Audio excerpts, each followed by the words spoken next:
I'm Jamie Seeker, and this is What It Takes. Each episode, I sit down with real business owners to talk about their journey, the wins, the challenges, and everything in between. Let's dive in. Hello, everyone, and today we are talking with someone who's not just winning in the courtroom, she's changing lives inside and outside of it. Laura Ramos James is the founder and sole owner of Ramos James Law, based in Austin, Texas. And as you can see, she's outside because the weather is cooperating today. She is a nationally recognized personal injury attorney, a 2025 changemaker named by Austin Woman magazine, and the driving force behind what's now an eight-figure law firm. But before the awards, the best-selling books, and the big verdicts, Laura was a survivor. Her story starts with personal tragedy, and it's that experience that drives the deep compassion and fierce advocacy that her firm is known for.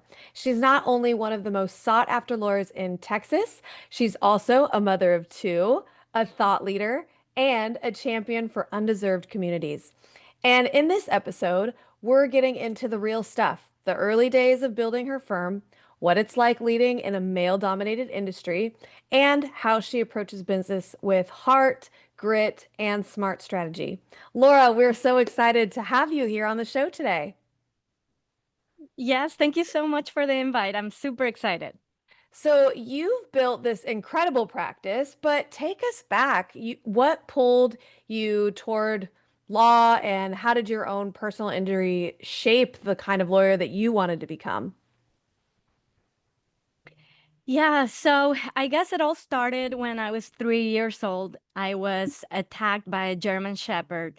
It was a catastrophic injury where this dog took a piece of my nose, and I had to have facial reconstructive surgery and multiple medical procedures. So I grew up with that. My parents had to deal with that.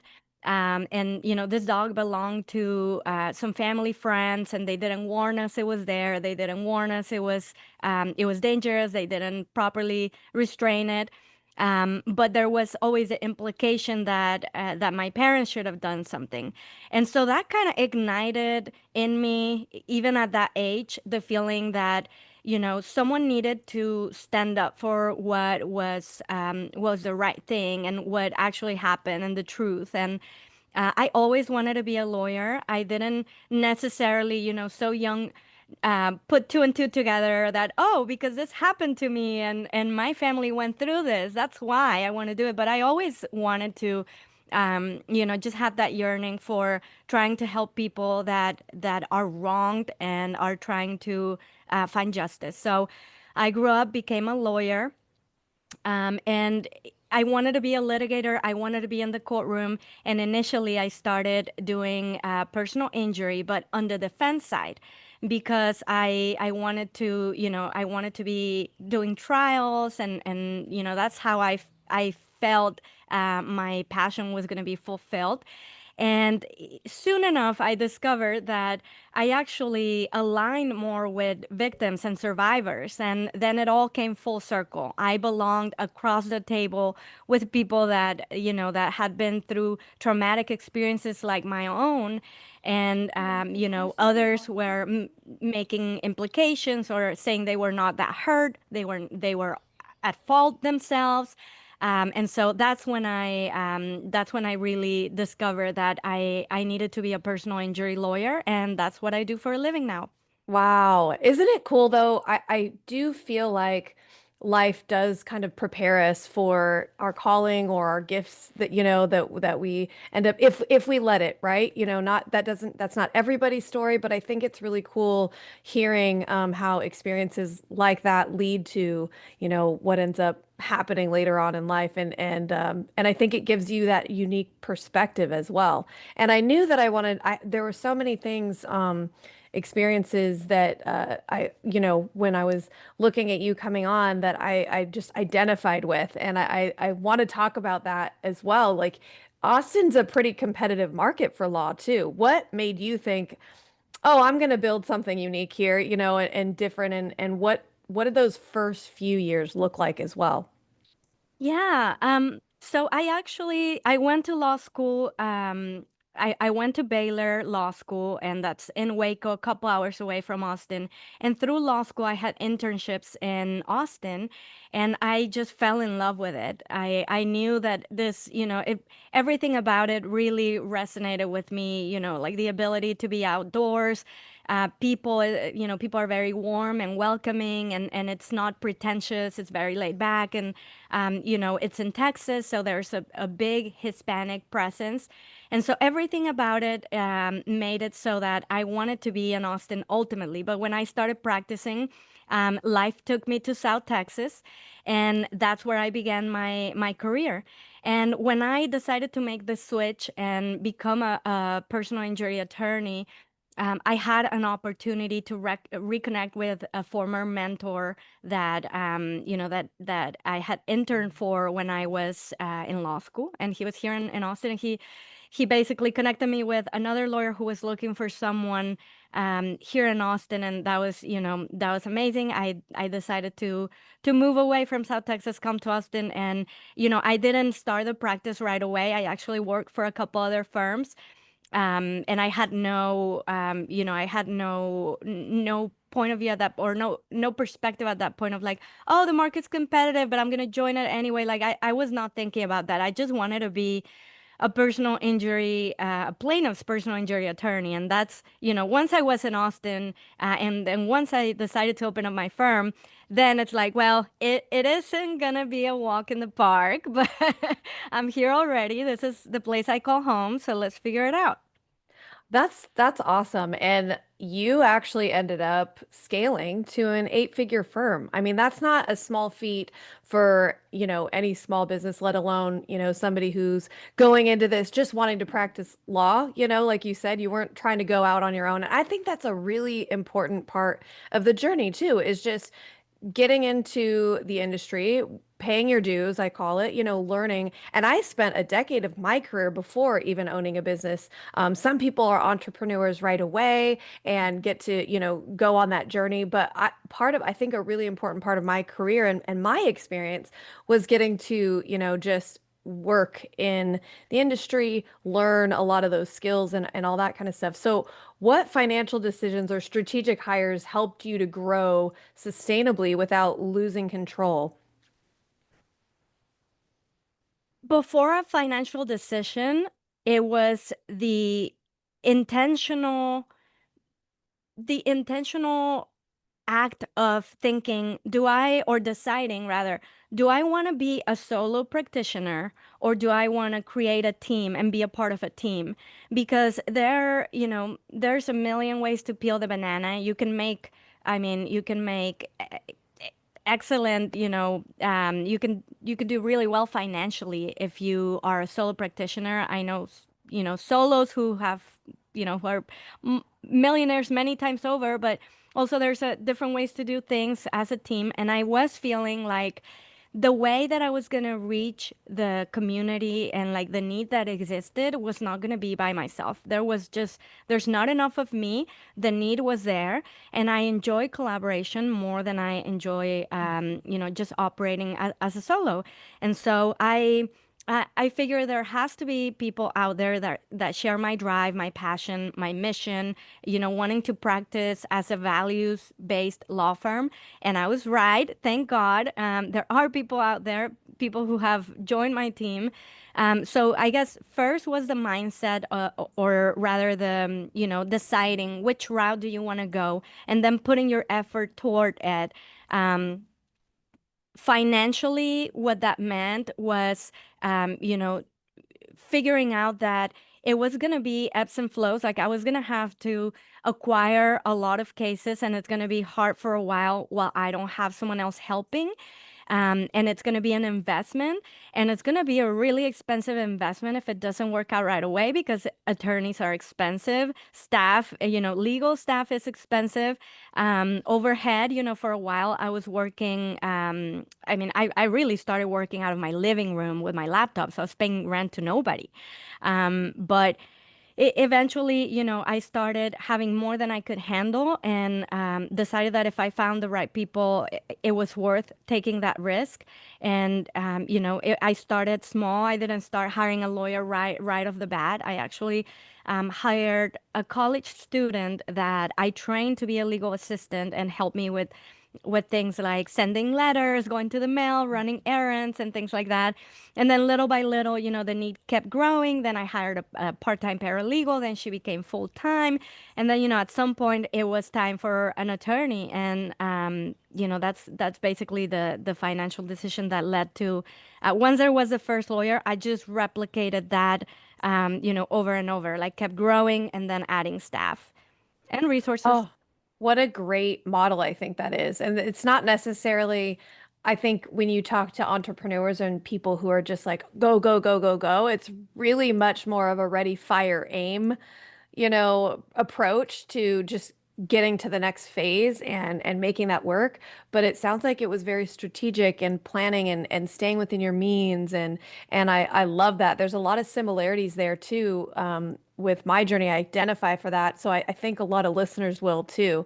When I was starting in on my journey and hey, what do I want to do? Do I want to just do this really, really well on my own and continue on, or do I want to work with others? And I think at some point everyone's got to ask that question and do it. But let's talk about that planning piece because I love how that's starting to come about. It feels very intentional, the things and the decisions that you're making to get to where you are. So how did you approach things like pricing or cash flow or managing overhead, financially when you're first getting traction, especially when your education and experience is in practicing law and really your passion too. But these are all things that also are very important parts of, growing the business too. Yeah, absolutely. I mean, initially, I was very blessed that when I started the firm, I had a very deep understanding as to because I had to do it for other firms where I knew, I mean, inside and out, case value. I knew inside and out how long it would take, for the most part, right? We're not fortune tellers. If we were, then, things would be a lot easier. But for the most part, I got very familiarized because that's all I do. All I did, all I've done in my career is personal injury. So I could very easily evaluate, okay, how much is this case going to resolve? How long is it going to take? How many cases can a lawyer handle, without X number of people supporting, supporting staff or in litigation, not in litigation. I knew that inside out. And I also knew what I didn't know. And I had no ego about it. I didn't, I tried to learn things and I went and like, for example, I took like very, very early on. I mean, we're talking about like 2018, I took a course on like Google Ads and I was like, it was very early, like how to position yourself and things like that. But I wasn't gonna learn, finance, I like, finance statements and things like that, enough to like go deep and also be able to run a practice and be a trial lawyer. And so I recognized where I didn't have the expertise, and I sought out people that could be, part of the team.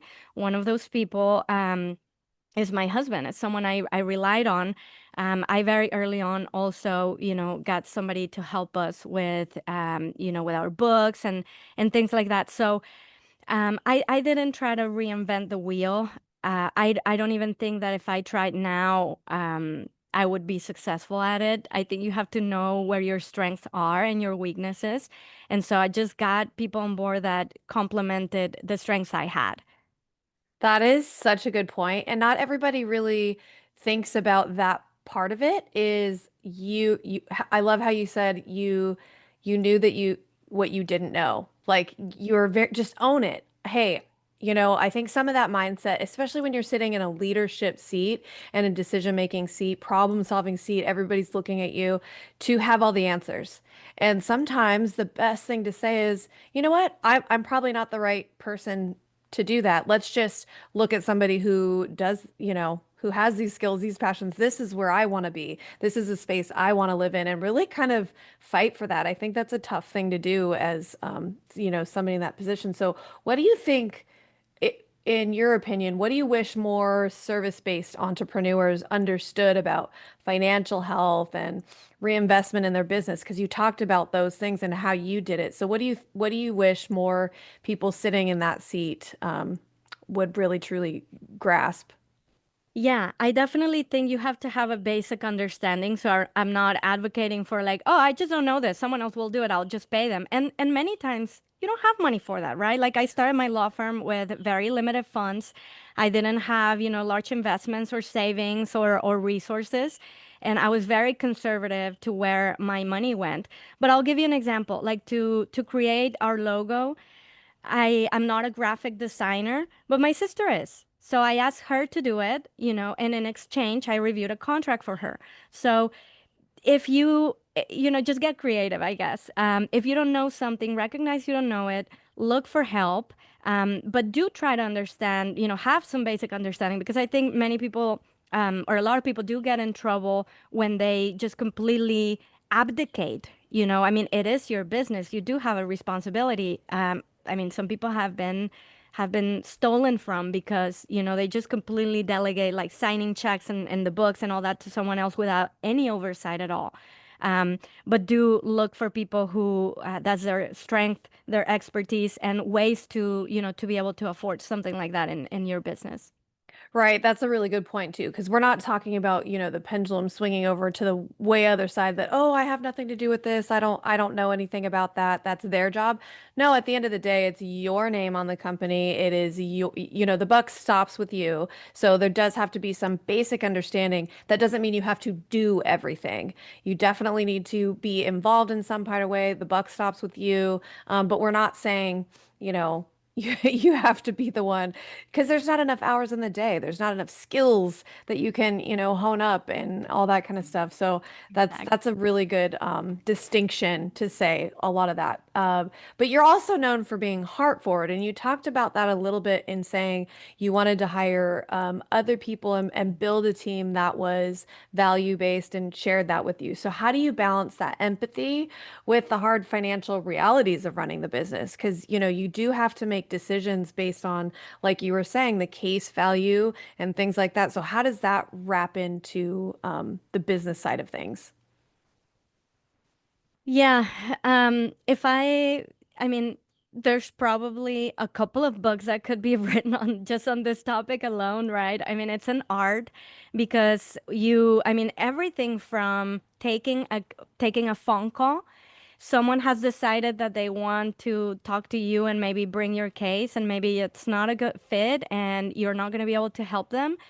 But if you're wanting to practice, with compassion and in that sort of way, then you will find a way to help them. One way I've found is, a part of my case acquisition strategy is networking with other professionals. And I've gotten to, like, I've spent a lot of time getting to know these professionals, making sure that they have integrity, that they have, that they provide excellent services, and that they are people that are trusted referral sources. So if I can't help, I'll do everything I can to put them in touch with someone who will. And even then, sometimes people think like, oh, you sent me somewhere and they didn't take my case, your network is worthless. It's like, well, if there's no viable case, I can't guarantee they'll happen. But as long as you do as much as you can to actually care about where that ends up, and as far as like actually handling the case or even closing the case, finding people and it's hard, right? There's so much failure in trying to find the right people because many times you don't know until you're actually working side by side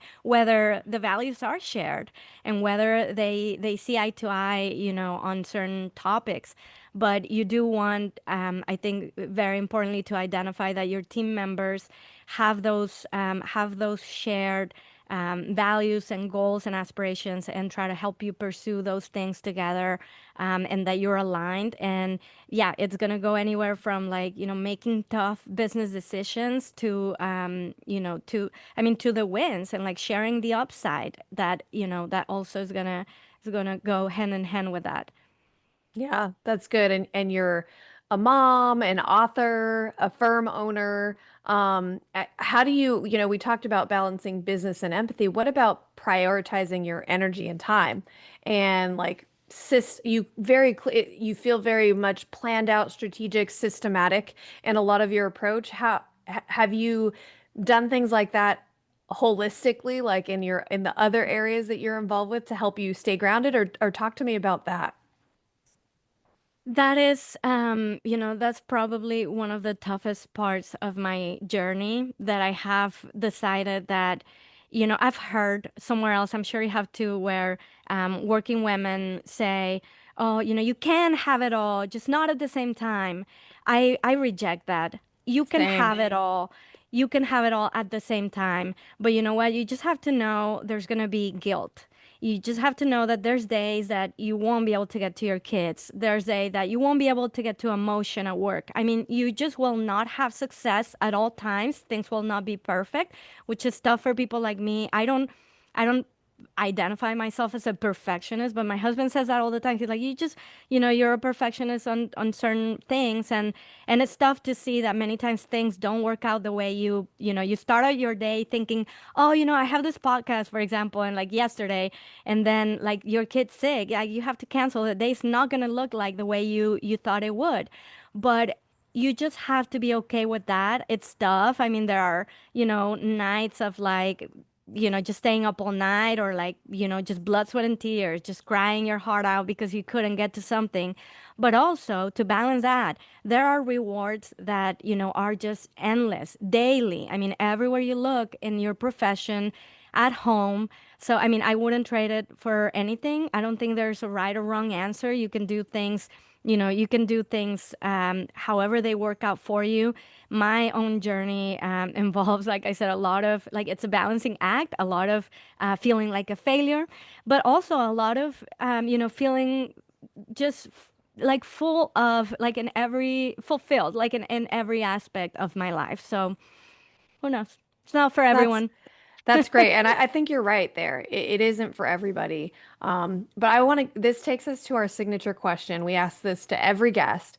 In your experience, what does it take to be in that seat that you're in as a business owner, as a leader, as somebody who's driving vision, identifying values, surrounding your team, with the people that share that? What is that in your experience? What does it take to be able to do stuff like that?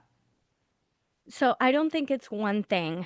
If I could just, if I could tell you like the formula to me, it's three things. One, passion, right? Because I've shared this before with other business owners.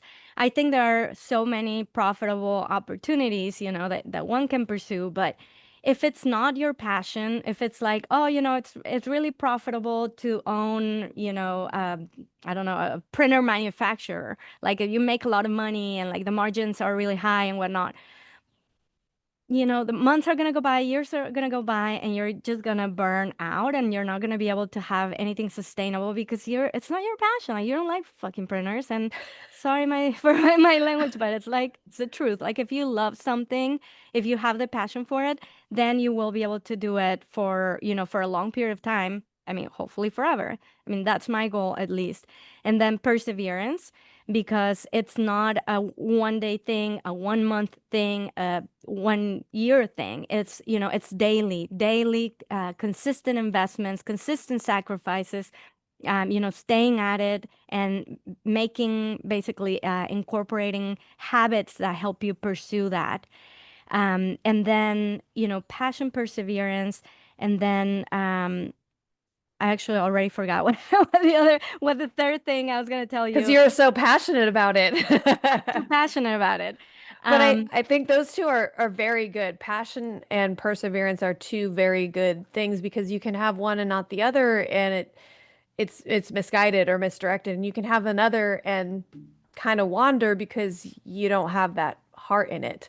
So yeah, I think those are two very good places to start. But I like that point of it's not just one thing. There's so many things that you're dealing with, and there's so many things that it takes to get to where you are, to stay where you are, and to continue doing what you love. And I thank you so much, not just for the work that you do, for being so open about the path that you took and what that looked like for you. I think your story is a powerful reminder that you can lead with compassion, build a strong business, and still hold space for family, purpose, all that kind of stuff, impact that you're having. Because I heard that a lot too. Is, oh, you can't have it all and da da da. One has to sacrifice another, and being a working woman, mother, all those things, that somebody who had passion and drive and wanting to be like, I don't feel like I need to sacrifice one for the other. I really, really identify and resonate with, that approach too, and things that you're saying. And I think it's very encouraging to find others that are saying that too. So I love how you answered that last question, even if it gets away from us too, like everything that we want to say.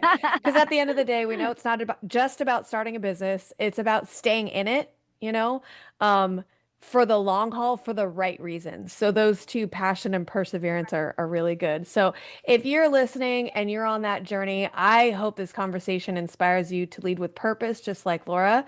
And if you're in the Austin area or you'd like to get in touch somehow, Laura, how can people find you if they're looking for you?